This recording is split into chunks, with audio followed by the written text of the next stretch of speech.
Hola mi gente, ¿cómo están? Les doy la bienvenida a otro capítulo de No nos callarán y el día de hoy les propongo un programa especial.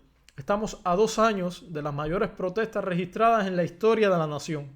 Protestas espontáneas en más de 50 ciudades y que iniciaron en barrios marginalizados que tuvieron como protagonistas a aquellos cubanos olvidados y criminalizados durante décadas.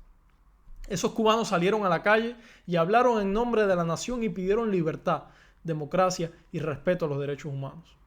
Las protestas del 11 de julio no solamente son un acontecimiento histórico en la Cuba de hoy, sino también habrá que hablar de ellas cuando se estudie la historia de la región.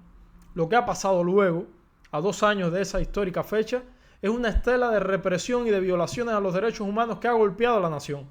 Más de 1.000 presos políticos, un éxodo histórico donde más de 400.000 cubanos atravesaron Centroamérica buscando libertad. Luego, en un intento de acallar la disidencia y la oposición dentro de Cuba, han exiliado y han desterrado de forma exponencial activistas, artistas, disidentes. Sin embargo, el malestar social no ha callado. Las protestas del verano pasado, las protestas de octubre en La Habana, la protesta de Caimanera, el resurgir de una intelectualidad crítica, el resurgir de la intelectualidad en el arte que pide no más censura, dan cuenta de una rearticulación de la sociedad civil cubana en torno a la causa de la libertad. Hoy mi homenaje es para esos cubanos que no se quedaron callados y decidieron hablar en nombre de una nación que está pisoteada hace más de 60 años. No tengo mejor forma que hacerlo que conversando con una de las activistas más visibles que accedió de forma muy gentil a este intercambio en una fecha como hoy. Carolina Barrero va a estar conversando con nosotros por espacio de unos 30 minutos sobre el 11 de julio, sobre la realidad cubana, sobre su visión de la Cuba que queremos construir. Y no voy a demorar mucho más este intercambio porque creo que es sumamente fructífero. Les pido nuevamente que se suscriban a este canal si les ha gustado el contenido que he estado subiendo hasta ahora. Ya volvemos. Carolina Barrero, un gusto enorme de tenerte en No nos callarán. Te doy la bienvenida y muy agradecido de que hayas aceptado la invitación a estar en este podcast donde buscamos contar la Cuba que queremos construir. Te voy a comenzar preguntando cómo estás. Es la primera pregunta que le hago a mis invitados. Yo estoy, bueno, contenta de poder conversar contigo. Gracias a ti por este espacio, con un nombre tan oportuno, no nos callarán, que es algo que es tan propio de los jóvenes, pero también de todas las generaciones que se enfrentan a un régimen dictatorial, por el trabajo que haces con este podcast y también, bueno, tu activismo en redes, que es ya legendario, por la claridad de ese activismo y la solidaridad que siempre muestra. Así que muchas gracias a ti. No, las gracias nuevamente. Para el público que no es cubano, Carolina Barrero, activista por los derechos humanos, historiadora de arte, además tuvo que salir de Cuba bajo unas condiciones que ya se han contado previamente, ¿no? Amenaza del régimen cubano con enjuiciar a madres y otros activistas que acompañaron esos últimos días de febrero, inicios de febrero del año 2022, aquellos juicios del Toyo que fueron bastante fuertes, ¿no? Sobre todo porque se jugaban a menores de edad y en una situación humanitaria bastante delicada dentro de Cuba. Carolina, Todavía estamos a las... hay 5 menores presos de acuerdo a Prisoner Defenders, Sí, ¿verdad? En la actualización de hoy incluso creo que decía un poquito más.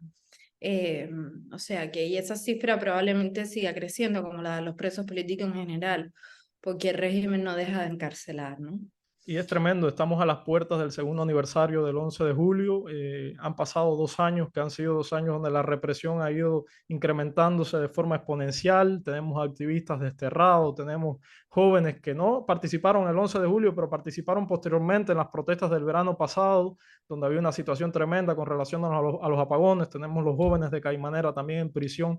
¿Cómo valoras tú estos 2 años a partir de ese levantamiento popular que fue histórico en más de 50 ciudades? El 11 de julio es una fecha histórica, ya es una fecha, yo creo que bien podríamos proclamarlo el Día de la Rebeldía Nacional o el Día de la Libertad, deberíamos ponernos de acuerdo. Yo propongo el Día de la Rebeldía Nacional, pero lo dejo abierto, ¿no? Desde luego es ya una fecha que está inscrita en la historia de Cuba. Nunca nada como eso pasó ni después de la revolución ni antes de la revolución. Es decir, incluso en eso que le llaman, ¿no?, las huelgas generales del año 33, ¿verdad? Contra Machado, yo creo que, porque esas fueron huelgas que fueron organizadas por los sindicatos y sí fueron generales, sucedieron en las ciudades más importantes de Cuba y estamos hablando de decenas de miles de personas. Sin embargo, el 11 de julio sucedió desde las ciudades más importantes como Santiago y La Habana hasta los pueblos más pequeños. De hecho, empezó en un pueblo muy pequeño, San Antonio de los Baños. Y hablamos de cientos de miles de personas.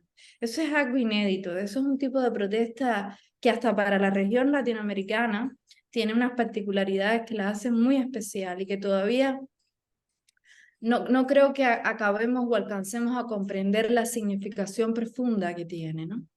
Sí, Y todavía esa estela continúa.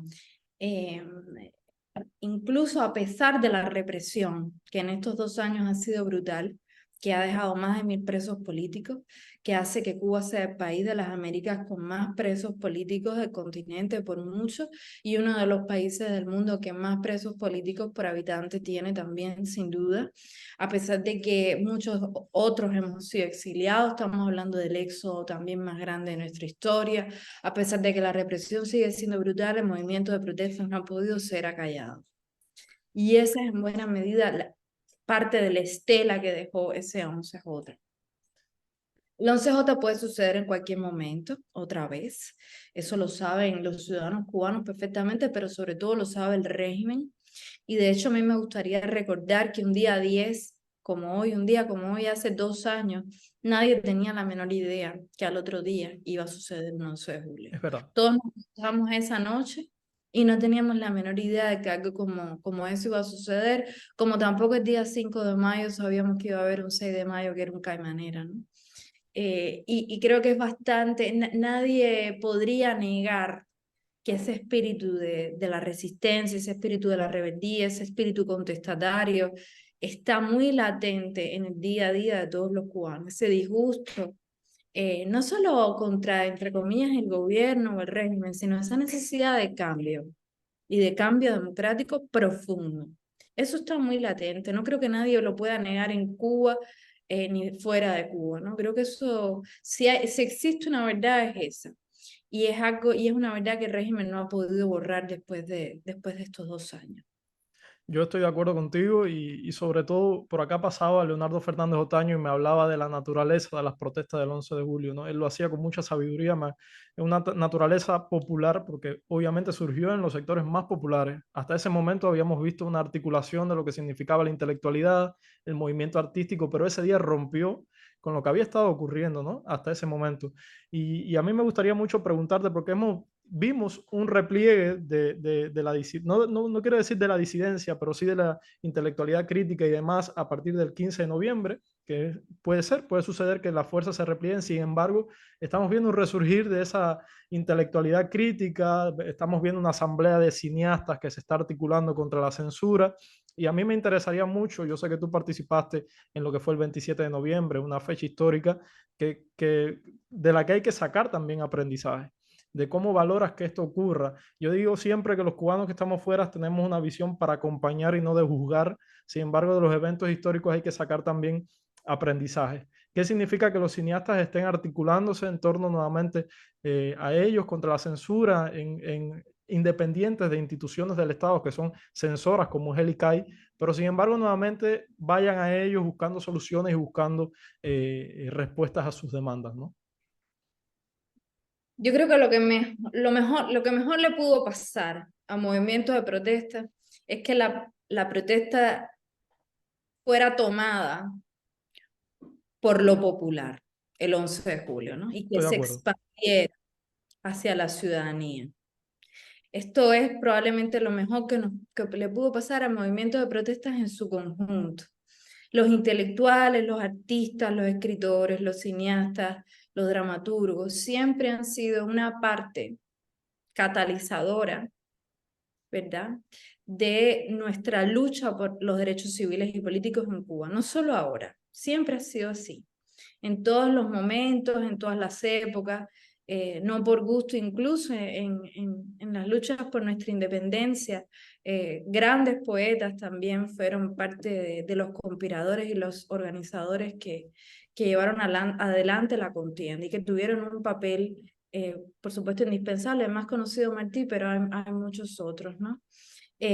Sin embargo, no se les puede atribuir a ellos el mérito de liderar, acaso más que la chispa Claro, en determinados momentos, porque yo creo que quizás una de las cosas que por una parte se podría criticar, pero por otro también creo que tiene mucho valor, es que la protesta ya es del ciudadano de a pie, del cubano de a pie, ¿no? Que además ha incorporado el repertorio de la protesta a su día a día. A mí me cuenta la gente que en la cola de pan, si se les cae el internet a todo el mundo sabe y todo el mundo dice, ya tienen que estar protestando en algún lugar, ¿no? O sea, se ha vuelto cotidiano. Y esto parece inocente, pero hace 5 años tú y yo sabíamos que eso no era así. Cuando hace 5 años nosotros íbamos a pensar, la protesta era un sueño, sí, una cosa que anhelábamos. Ay, el día que salgamos a protestar en masa. Era una cosa que sucedía, por supuesto. Sucedía de manera unipersonal. Siempre hemos tenido opositores que han hecho protesta unipersonal de diferentes tipos. También algunas protestas organizadas, incluso frente al Ministerio de Cultura, porque el Movimiento Cubano de Rap lo hizo en su momento con un grupo más pequeño. También lo hizo Luis Denner en aquella marcha de noviembre de 2007-2008. No recuerdo bien el año, pero alrededor de los sí, finales de los 2000. O sea, protestas de espacio público hemos tenido, ¿verdad? Desde siempre, pero no masiva. Y no con un alcance que lo pudimos todos ver en nuestros teléfonos también, porque a lo mejor Librado Linares protestaba en Camajuaní, en Santa Clara, o Coco Fariña, ¿no? Y se enteraba la gente del pueblo, o la gente claro. de ahí, de la zona. Pero el 11 de julio fueron cientos de miles de personas y tuvo un alcance que no dejó desapercibido a nadie, ¿no? O sea, hubo una realización de que esa protesta masiva, colectiva, estaba sucediendo y ya era una realidad. Y desde entonces eso se ha metido, no en el trasfondo ni en el fondo, sino en el día a día y en el ADN de nuestra cotidianidad. La Y cultura de es la el protesta, ¿no? Claro, y es el ciudadano de a pie que la comprende, que teje su lenguaje sin que tenga que convocarlo o decirlo a nadie. Eso por otro lado, por supuesto, tiene desventajas, ¿no? Porque si no hay una estructura, si no se sabe qué es lo que va a pasar, es más fácil para el régimen, que fue lo que hizo, acallar esa protesta, Claro, disuadir a la gente con la fuerza bruta, cortando el internet. Y claro, eso tiende luego a no tener repercusión, sí, claro, sí, sí tiene repercusión, pero digo, no sí. trascender de ahí cuando no hay una estructura. Entonces, por supuesto que eso es una responsabilidad de las fuerzas democráticas, otorgarle un poco de más coordinación y más estructura para que no sea fácil al régimen disuadir, ¿no? A la protesta. Pero lo que quiero es darle el protagonismo y el mérito al ciudadano mismo, ¿no? Que es quien creo ha liderado las protestas y ha protagonizado lo que pasó el 11 de julio y lo que sigue sucediendo en Cuba hasta el día de hoy. Yo creo que los intelectuales siempre han tenido un papel clave, importantísimo, los intelectuales, los artistas, los dramaturgos, como decía, los escritores, como chispas de, de, de procesos más complejos que se han dado después. Y en ese sentido lo siguen haciendo, ¿no? El diálogo entre la institución del arte y los artistas censurados, en esa tensión, siempre se pueden crear muchas otras cosas, muchos ecos, siempre mueve toda forma de desafío, sirve ante el régimen totalitario, porque por todos lados y mientras más se ataque, pues más débil será, ¿no? Yo estoy de acuerdo totalmente y creo que un poco lo que está ocurriendo con los cineastas es como le decía, la rearticulación, ¿no? De la intelectualidad y artística en Cuba después de un repliegue que vimos del 15 de noviembre. Carolina, yo quisiera preguntarte, yo he estado en varios países de América Latina y hay una percepción bastante errada de lo que significa Cuba en estos momentos, ¿no? Hay una mitificación, un romanticismo con la historia, aun cuando los casos están documentados, las violaciones son evidentes, están documentadas, no quieren ver la realidad más allá de lo que le han contado durante años. Y evidentemente esto afecta a que los cubanos podamos llevar un mensaje de liberación al continente. También dentro de la sociedad cubana que está polarizada en sí por el propio régimen, hay un sector que es bastante reacio a que desde la izquierda puedan surgir movimientos opositores, disidentes que estén en contra del totalitarismo, ¿no? Y yo creo que en este punto sería bastante interesante que dieras tu opinión sobre lo que significa en Cuba oponerse al totalitarismo más allá de las ideologías políticas que puedan haber en un entorno democrático, como puede ser la izquierda, la derecha, ¿no? A mí me parece muy inteligente que tú me hagas esas dos preguntas, que en realidad son una y se pueden responder en una, aunque es un proceso muy complejo. La, los países de América Latina, no todos, porque por ejemplo Uruguay yo creo que lo tiene un poco más claro, pero todavía Argentina, Chile y algunos otros sectores en Brasil, quizás en algunos sectores, continúan creyendo el cuento chino, la propaganda castrista, el mito de la revolución. Si en algo ha sido exitoso el régimen, ha sido en la propagación de su propaganda, y valga la Sí, redundancia, ¿no? Cómo la ha extendido al mundo en la creación de determinados mitos, de determinadas ideas que son realmente una imagen falsa, una ficción, ¿no? En la creación de la ficción totalitaria hacia adentro de Cuba y también hacia afuera de Cuba. Y buena parte de esos sectores y de esa comunidad internacional se confunde por identificar como la dictadura cubana como una dictadura más benévola, una dictadura más buena, como si acaso eso existiera, una dictadura que se preocupa por la justicia social. Y yo me río porque si a algo no le preocupa a la dictadura castrista, es nada que se le parezca a la justicia social, o que le preocupa proveer de servicios públicos a los ciudadanos. Bueno, hay que ver el estado de la salud pública cubana y de la educación. Y yo siempre me he preguntado si acaso alguna vez les preocupó más allá de la propia propaganda, ¿no? Y me lo pregunto acá como una pregunta retórica, porque para mí la respuesta está muy clara. La respuesta es nunca, jamás al castrismo le importó el bienestar de la gente. Sin embargo, esa idea exportaron y esa idea caló. Caló porque también había una especie de utopía de la izquierda que hizo de Cuba el depositario, la copa, que sostuvo todas sus aspiraciones, como en lontananza, y no se han podido deshacer vergonzosamente, diría yo, de eso, ¿no? Yo creo que parte de la misión que tenemos los exiliados fuera de Cuba es romper esa imagen, la ficción totalitaria, contar al mundo la verdad de lo que pasa en Cuba, nosotros como testigos propios, en carne propia, de todo lo que nadie nos puede negar esa verdad, porque somos portadores de esa verdad. La verdad del Granma no puede ser la verdad, no puede ser más creída que la verdad de un preso político que acaba de salir de es Cuba, cierto. familiar. Hay que decir, hay que llevar también la historia, las historias de nuestras vidas a un nivel muy humano, ¿no? Yo siempre me preguntaba estando en Argentina, ¿por qué las madres de mayo no quieren saber de las madres de julio cubanas o de las madres de abril nicaragüenses? ¿Acaso el dolor de perder a sus hijos es distinto?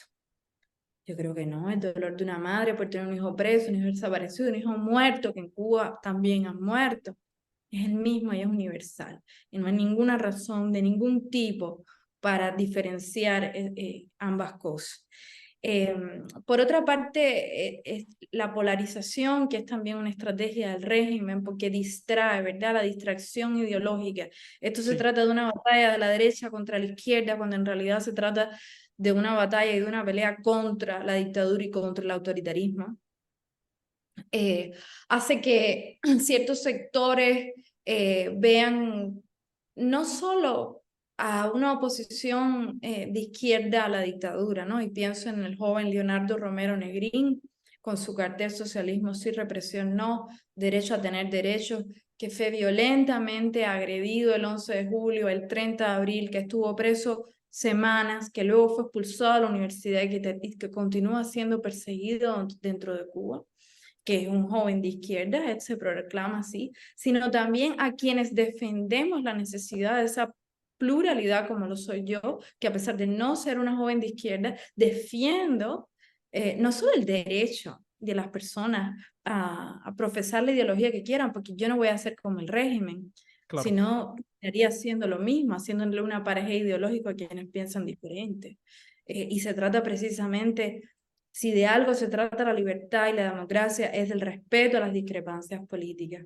Y algo que no podemos dejar de hacer si queremos llegar a tener democracia es priorizar ante todas las cosas el respeto a la discrepancia política. Si no, lo que vamos a tener es otro tipo de dictadura. Algo que creo que tenemos que comprender los cubanos, especialmente quienes estamos en la oposición, es que la cultura que debe de primar entre nosotros no debe ser la cultura de la competencia política. No tiene ningún sentido que nos pongamos a competir políticamente en un espacio en el que lo que hacemos es luchar contra un monstruo, que es el monstruo del totalitarismo, ¿no? Esto es muy importante porque suplantar esa cultura de la rivalidad, de la desconfianza, por la cultura de la solidaridad, por tejer redes de confianza entre los diferentes grupos y por respetar las diferencias, es probablemente construir democracia desde dentro del totalitarismo y proveernos de un músculo, de una atracción que, que puede doblegar, ¿verdad? Lo que queda, las ruinas de esa dictadura. Y a mí me gusta muchísimo y quiero subrayar lo que lo hayas dicho, sobre todo en el segundo aniversario del 11 de julio, donde el cubano no le preguntó al otro, oye, ¿en qué crees? ¿Cómo te identificas?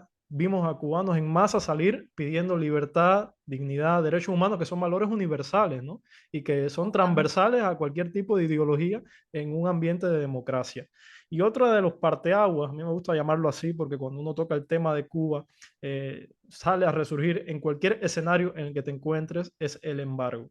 El embargo como el eterno punto de divisorio, no solamente entre activistas, sino entre los propios cubanos que deciden posicionarse en contra o a favor de determinada cuestión. Está el embargo en foros internacionales como el punto central de la cuestión cubana cuando no es ese. Y en este punto yo quiero subrayar también el hecho de que un grupo de activistas finalmente hayan logrado una posición común respecto al embargo y se haya presentado una carta en el Parlamento Europeo. A mí me gustaría primero saber tu valoración de que esto haya ocurrido, un punto tan, pero tan polémico, y en segundo lugar, tu posición respecto al embargo, que, repito, no es una posición para juzgar, sino es para conversar sobre esto un poco, ¿no? Bueno, las sanciones, que es como yo quisiera que comenzáramos a llamarle, creo que es el término apropiado, creo que el uso del lenguaje es parte de esa maquinaria de la propaganda del régimen y ellos dominan muy bien porque el lenguaje construye la forma en la que pensamos la realidad y por tanto la realidad misma.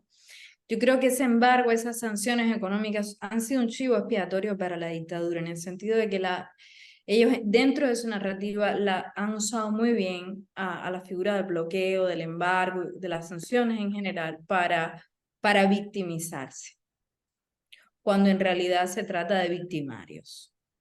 O sea, ellos han desplazado la carga de la culpa. Y en ese gran relato parece que todo lo justifica el embargo. Parece que el embargo justifica a los más de mis presos políticos. A ver si el embargo tiene alguna relación con que Díaz-Canel dijera la orden de combate está dada. Yo voy a ver cuál es la regulación esa que dice eso, o que decide construir hoteles en lugar de hospitales, o que decide el descalabro de la economía por mala administración. Hace 3 días la Embajada de Estados Unidos ha sido un tema muy interesante porque el canciller de la mentira, yo lo voy a bautizar así, Bruno Fernández Parrilla, porque yo no le encuentro que ese hombre, nunca he visto que diga una sola verdad, nunca. Cada vez que veo un tuit de él algo es mentira, absolutamente, un descaro impresionante. Empezó a decir que Cuba tenía déficit de medicina por culpa del bloqueo, ¿no? Como ellos lo llaman en Sí. su lenguaje, en su narrativa. Y yo vi muy oportuno el tuit de la embajada norteamericana donde explicaba exactamente la cantidad de toneladas de medicina que desde Estados Unidos llegan a Cuba solamente este año. 900 Este año. millones en servicios médicos y medicina. Y dejaba donde lo podían comprobar, porque es o sea, no es una opinión y no es una cifra contrastada y es de acceso público, ¿no? Y esto es así desde el año 2001. que a las sanciones se le introdujeron excepciones no solo con las medicinas, alimentos, equipos agrícolas, equipos médicos y de otro tipo, ¿no? A Cuba viaja American Airlines y Southwest, funciona Western Union, hay empresarios cubano-norteamericanos que tienen negocios en Cuba como Hugo Cancio, etcétera, ¿no? Entonces, bueno, no estamos hablando de un embargo económico en toda regla, ¿no? De hecho, si se hiciera un estudio, probablemente, o sea, me pregunto hasta qué punto las ayudas europeas superan a las ayudas norteamericanas. Valdría quizás la pena ver, ¿no? Y a lo mejor eso ilustraría a mucha gente de que ese daño real del que tanto se habla, o sea, cuestionarlo, ¿no? A las personas, ¿no? Sí. Digo, a los ciudadanos. Desde luego tiene que haber alguna consecuencia, pero yo creo que esa consecuencia está bastante equilibrada con la ayuda humanitaria que desde luego llega. Por otra parte, las sanciones en sí mismas, las que van a la capacidad de financiación de la élite militar en el poder, de empresas como Gaesa, de las cuentas privadas, de esa élite que es militar y es también civil, que está alrededor de la familia Castro, eh, son totalmente pertinentes. O sea, no hay ninguna razón para justificar y para perdonar y para quitarles a ellos esas sanciones que les dieran incluso más capacidad para poderse financiar.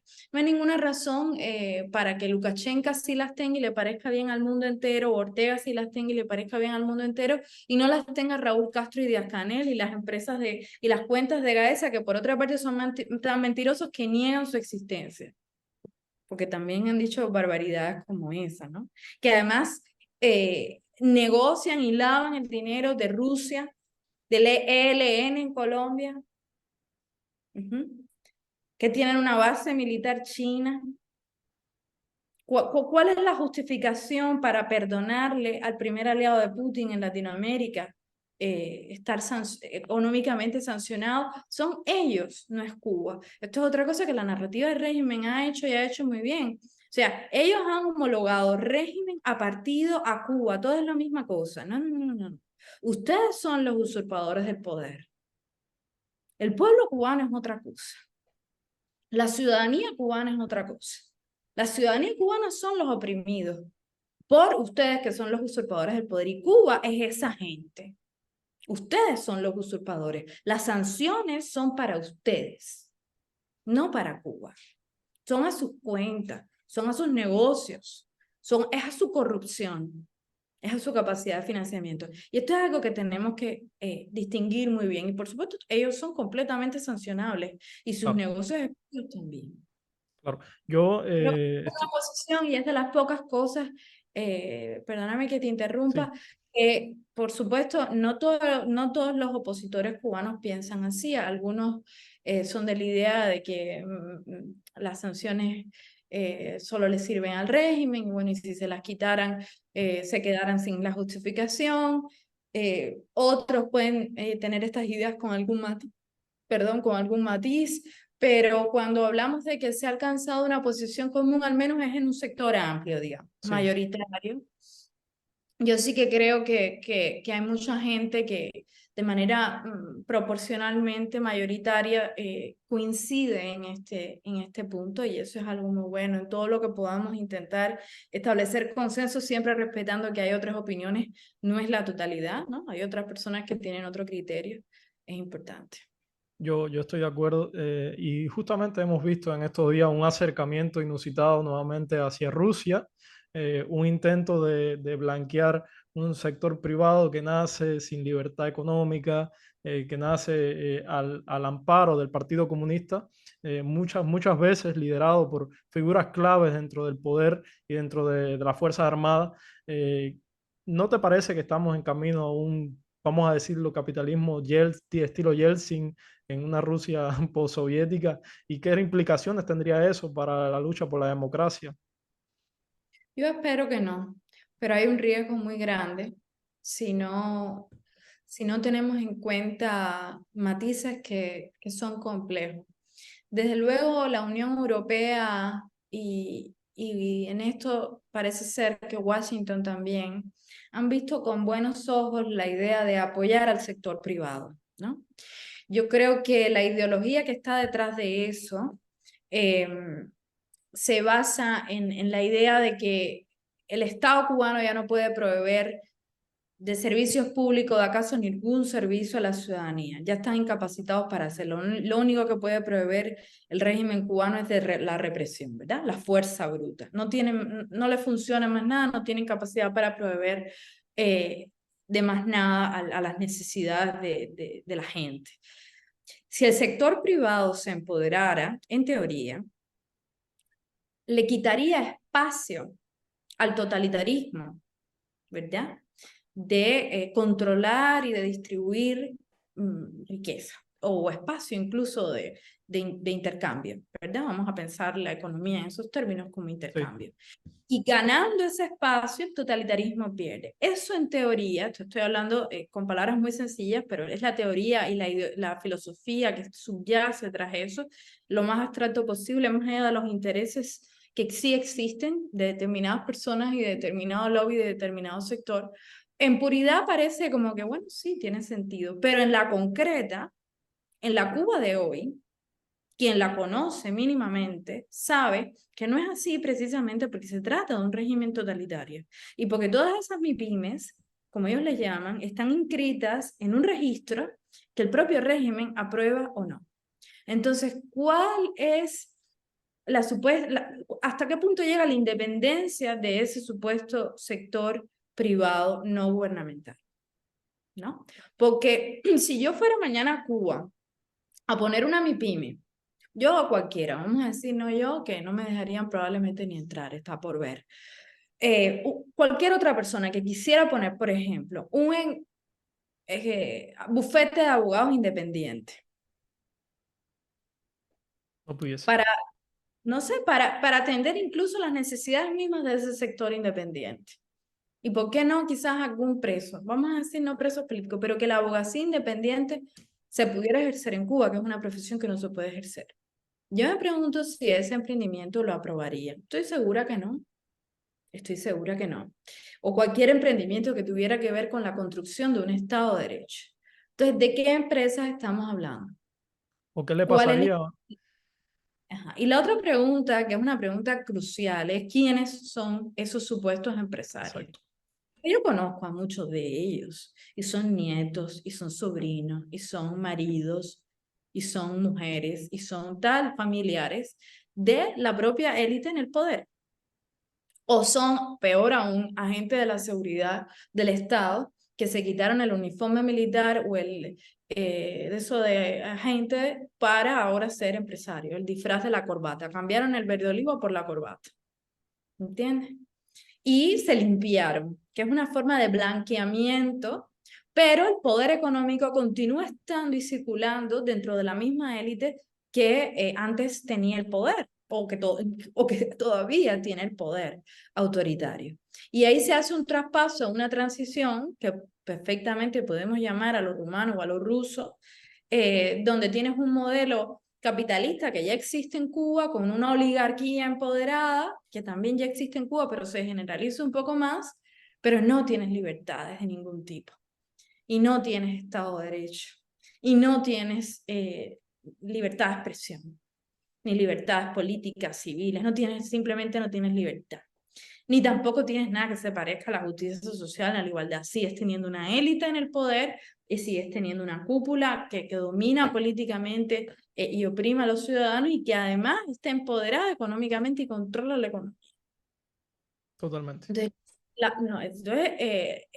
o sea, yo creo que la Unión Europea y Washington deberían de tener muy en cuenta que podrían estar alimentando, si no tienen en cuenta esto, perfectamente un tipo de transición fallida que transvestiría el alcance y el poder que tiene esa élite militar y civil en el poder hacia una oligarquía empoderada económicamente.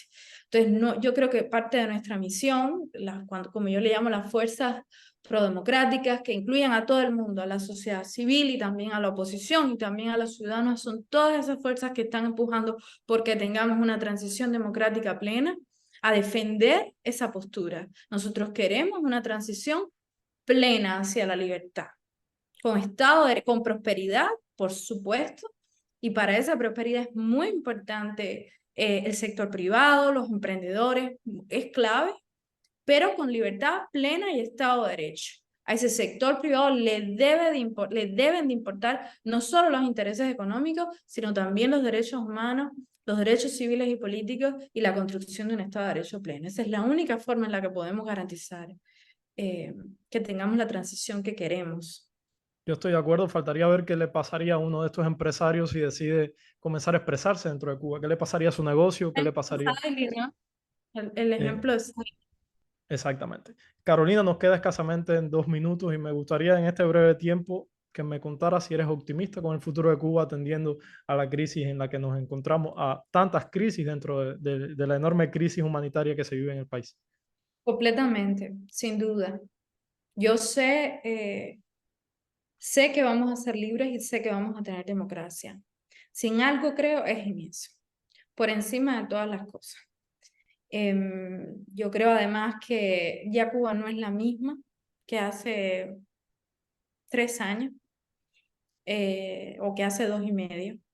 Es un país completamente distinto. Creo que hay una crisis también de credibilidad y de moral dentro del propio régimen. Creo que tienen también un problema de sucesión y que desesperados intentan ver cómo sobrevivir y a la vez veo una juventud y una ciudadanía más empoderada, más clara, también desesperada porque la crisis humanitaria es muy fuerte, pero pujante y que no ha dejado y que está muy clara de lo que quiere y que no se callará, ¿no? Como tu programa. Mañana es 11 de julio y en muchas ciudades del exilio vamos a tener manifestaciones en las plazas más importantes, frente a las embajadas. Y una particularidad de este año es que nos hemos puesto muchas ciudades de acuerdo para ir frente a los parlamentos o para que dentro de los parlamentos se debata el tema de Cuba y el caso de Cuba como es en el Parlamento uruguayo. Aquí en Madrid, la Comunidad de Madrid vamos a ir frente al Congreso de los Diputados.